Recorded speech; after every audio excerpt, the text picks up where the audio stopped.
101. Let's get to the second Avengers film, which is Avengers Age of Ultron, which came out in 2015. Once again, written and directed by Joss Whedon, along with the cast from the last one, also Don Cheadle, Aaron Taylor Johnson, Elizabeth Olsen, Paul Bettany, Haley Atwell, Idris Elba, a few others. And the synopsis is when Tony Stark and Bruce Banner try to jumpstart a dormant peacekeeping program called Ultron, things go horribly wrong, and it's up to Earth's mightiest heroes to stop the villainous Ultron from enacting his terrible plan. So, like the first one, I vividly remember when this one came out. There's like the midnight screenings, I think, and it was a huge deal because it was the second Avengers movie, and Marvel was really, I'd say, in their prime at this point, and we weren't really in superhero fatigue or anything yet. We were like right in the sweet spot of superhero films blowing up and doing really well, and they were pretty much all consistently really good, at least in the MCU. And I've seen the movie a handful of times over the years, probably 4 or 5, and I think when I saw it for the first time, I thought it was better than the first. And maybe that just had to do with the hype or, seeing with a huge crowd and all that, I don't know. But all these viewings removed and more time to think about it, I think it's by far the worst Avengers film. It's still watchable, but there are a lot of things that do not hold up.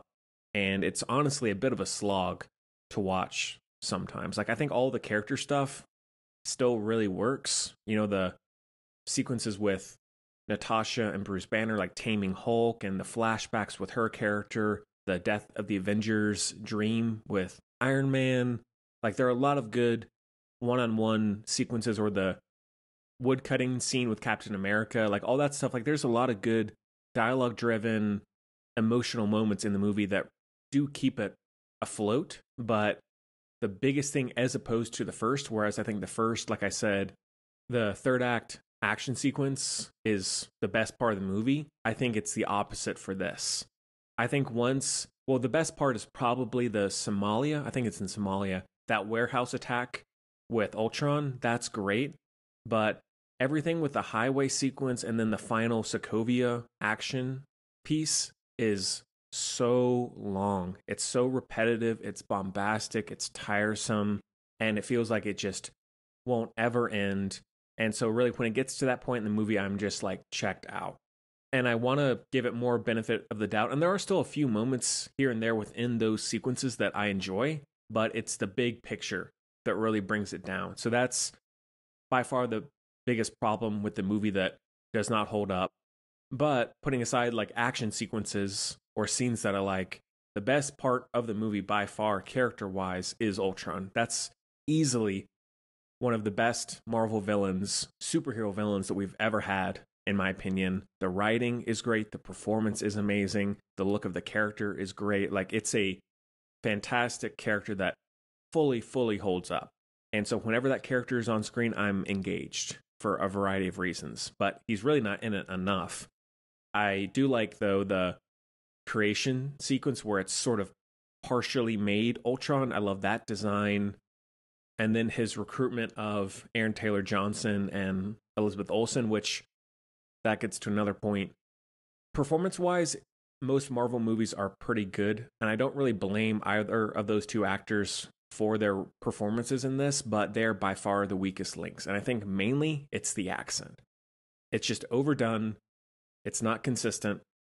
And I'm glad that whether it was Elizabeth Olsen's choice or the studio's choice, I'm glad they pretty much lost it, or at least toned it down after this movie, because knowing who they are and how they actually talk, not to say that actors can't do accents, but they just sound so phony and it's goofy and just does not work. So not a big fan of those characters. And to be honest, I'm glad that they did kill Quicksilver off. Not anything against Aaron Taylor Johnson, but I don't see that character really working. I think he works a lot better in X-Men. Some other good moments, though, the party sequence at the beginning where they're trying to lift Thor's hammer, hilarious. And that goes into what I was saying in the first review, where Joss Whedon's comedy hits in both of these movies very consistently. So always really appreciate that. The Hydra snow mountain attack, I love that. It's probably one of the best sequences in the movie, action wise. And it looks great. I mean, visually, the whole movie looks very, very good. There aren't any real issues with effect quality, or even the production design is a lot better in this one than it was in the first. I like the updates on the characters, which that reminds me, I didn't bring it up in the first movie's review.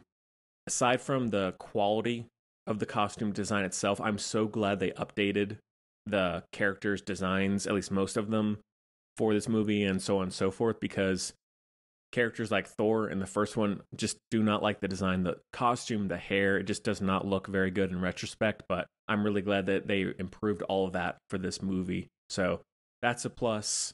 I just really do find the pacing, the length, the structure of the movie to not really work much anymore. I can still pop it on, and get a few nice moments here and there with characters, or a few visually great moments, but not when I ever really feel the need to go back to, aside from doing a review like this or a marathon or something. So a bit of a shame, because I remember very fondly how much I loved this movie when I first saw it, and I had a really, really good opinion of it for quite some time, and then I revisited it a couple of years ago. I was like, oof, maybe not.